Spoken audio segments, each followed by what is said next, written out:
ओम नमः शिवाय। क्या आप जानते हैं कि श्रावण मास की सप्तमी को मां शीतला का व्रत क्यों रखा जाता है? स्कंद पुराण के अनुसार इस दिन किए गए व्रत से व्यक्ति को संतान सुख, आरोग्यता और मानसिक शांति की प्राप्ति होती है। आइए जानते हैं श्रावण महात्म्य के अध्याय 16 में वर्णित शीतला सप्तमी व्रत कथा, विधि और उसका रहस्य। इस वीडियो में आप जानेंगे स्कंद पुराण के श्रावण महात्म्य के अध्याय 16 में वर्णित शीतला सप्तमी व्रत का वर्णन, उसकी व्रत कथा और इस व्रत को करने की विधि। यह व्रत विशेष रूप से रोग नाश, संतति सुख और मानसिक शांति के लिए किया जाता है। शीतला माता की उपासना में दाह ज्वर, चेचक आदि रोगों से मुक्ति मिलती है।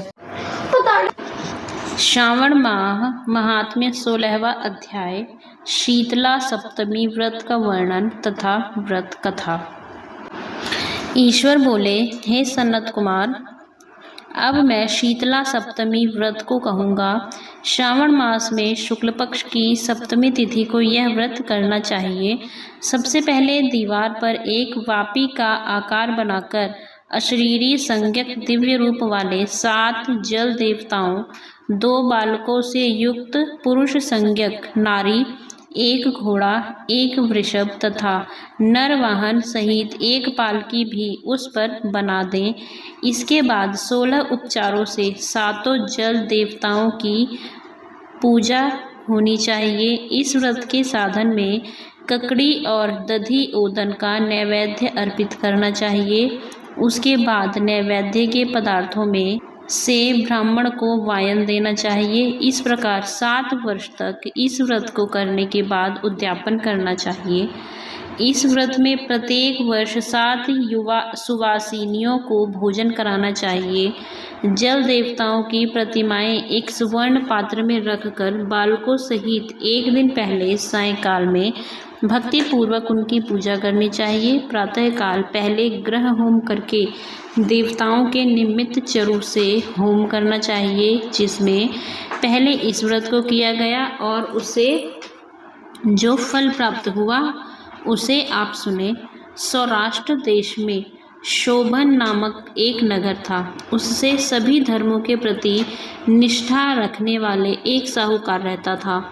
उसने जल रहित एक अत्यंत निर्जन वन में बहुत पैसा खर्च करके शुभ तथा मनोहर सीढ़ियों से युक्त पशुओं को जल पिलाने के लिए सरलता से उतरने चढ़ने योग्य दृढ़ पत्थरों से बंधी हुई तथा लंबे समय तक टिकने वाली एक बावली बनवाई।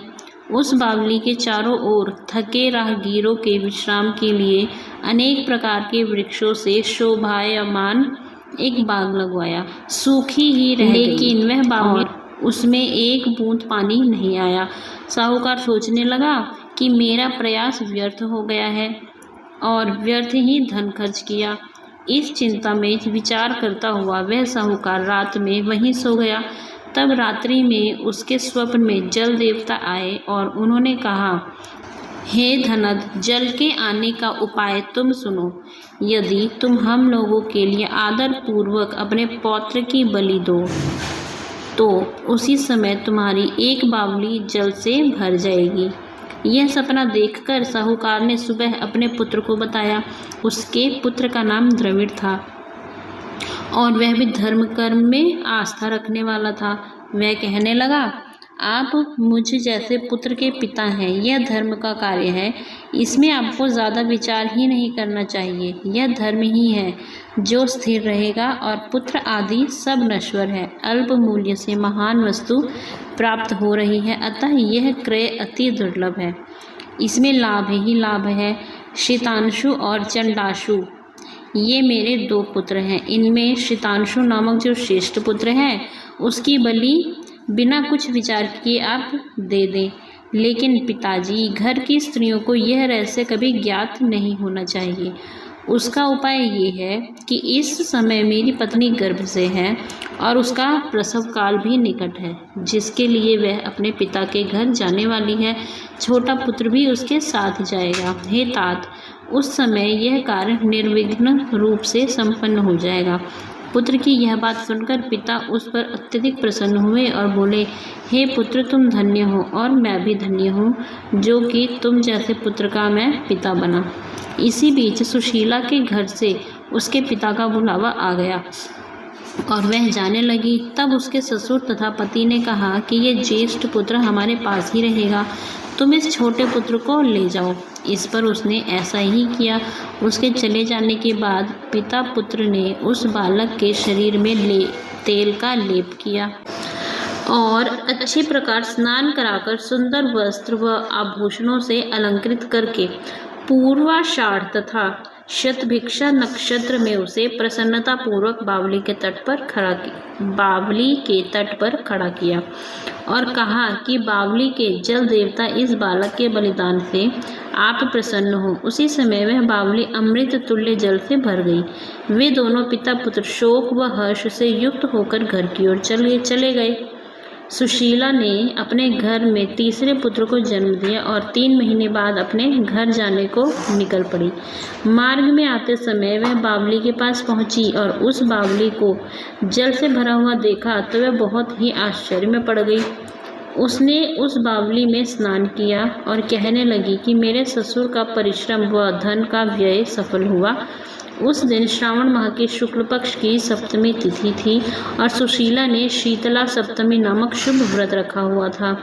उसने वहीं पर चावल पकाए और दही भी ले आई। इसके बाद जल देवताओं का विधिवत पूजन करके दही भात तथा ककड़ी फल का नैवेद्य अर्पण किया तथा ब्राह्मणों को वायन देकर साथ के लोगों के साथ मिलकर उसी नैवेद्य अन्न का भोजन किया।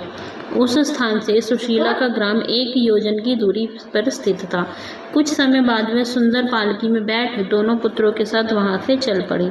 तब वे जल देवता कहने लगे कि हमें इसका पुत्र जीवित करके इसे वापस करना चाहिए, क्योंकि इसने हमारा व्रत किया है। साथ ही यह उत्तम बुद्धि रखने वाली स्त्री है। इस व्रत के प्रभाव से इसे नूतन पुत्र देना चाहिए। पहले उत्पन्न पुत्र को यदि हम ग्रहण किए रह गए तब हमारी प्रसन्नता का फल ही क्या। आपका आपस में ऐसा कहकर उन दयालु जल देवताओं ने बावली में से उसके पुत्र को बाहर निकालकर माता को दिखा दिया और फिर उसे विदा किया। बाहर निकलकर वह पुत्र माता माता पुकारता हुआ अपने माता के पीछे दौड़ पड़ा। अपने पुत्र का शब्द सुनकर उसने पीछे मुड़कर देखा। वहां अपने पुत्र को देख वह मन ही मन बहुत चकित हुई। उसे अपनी गोद में बिठाकर उसने उसका माथा सूंघा, किंतु यह डर जाएगा इस विचार से उसने पुत्र से कुछ नहीं पूछा।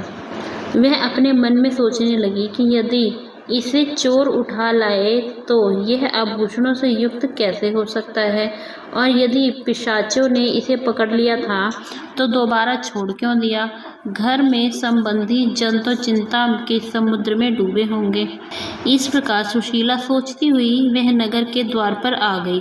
तब लोग कहने लगे कि सुशीला आई है। यह सुनकर वे पिता पुत्र अत्यंत चिंता में पड़ गए कि वह ना जाने क्या कहेगी, उसके पुत्र के बारे में हम क्या जवाब देंगे। इसी बीच वह तीनों पुत्रों के साथ आ गई। तब ज्येष्ठ बालक को देखकर सुशीला के ससुर तथा पति घोर आश्चर्य में पड़ गए और साथ ही बहुत आनंदित भी हुए। वे कहने लगे, हे शुचि स्वीते, तुमने कौन सा पुण्य कर्म किया अथवा व्रत किया था। हे भामिनी, तुम पतिव्रता हो, धन्य हो और पुण्यवती हो। इस शिशु को मरे हुए 2 माह बीत चुके हैं और तुमने इसे फिर से प्राप्त कर लिया और वह बावली भी जल से परिपूर्ण है। तुम एक पुत्र के साथ अपने पिता के घर गई थी, लेकिन वापस तीनों पुत्रों के साथ आई हो। हे शुभ्रू, तुमने तो कुल का उद्धार कर दिया। हे शुभानने, मैं तुम्हारी कितनी प्रशंसा करूं। इस प्रकार ससुर ने उसकी प्रशंसा की, पति ने उसे प्रेम पूर्वक देखा और सास ने उसे आनंदित किया। उसके बाद उसने मार्ग के पुण्य का समस्त वृतांत सुनाया। अंत में उन सभी ने मनोवांछित सुखों का उपभोग करके बहुत आनंद प्राप्त किया। हे वत्स, मैंने इस शीतला सप्तमी व्रत को आपसे कह दिया। इस व्रत में दधी, ओदन, शीतल, ककड़ी तथा ककड़ी का फल शीतल और बावली का भी जल भी शीतल होता है तथा इसके देवता भी शीतल होते हैं। अतः शीतला सप्तमी का व्रत करने वाले तीनों प्रकार के तापों के संताप से शीतल हो जाते। इसी कारण यह सप्तमी शीतला सप्तमी इस यथार्थ नाम वाली है। इस प्रकार श्री स्कंद पुराण के अंतर्गत ईश्वर सनत कुमार संवाद में श्रावण मास महात्म्य में शीतला सप्तमी व्रत कथन नामक 16वां अध्याय पूर्ण हुआ। हर हर महादेव। माँ शीतला की कृपा आप सभी पर बनी रहे। अगर आपको यह कथा ज्ञानवर्धक और श्रद्धाजनक लगी हो तो वीडियो को लाइक ज़रूर करें और अपने दोस्तों के साथ शेयर करें। ऐसे ही और भी धार्मिक कथाएं और पुराणों का ज्ञान पाने के लिए जुड़े रहें आपके अपने चैनल स्पिरिचुअल कथा 1111 के साथ। जय माता दी।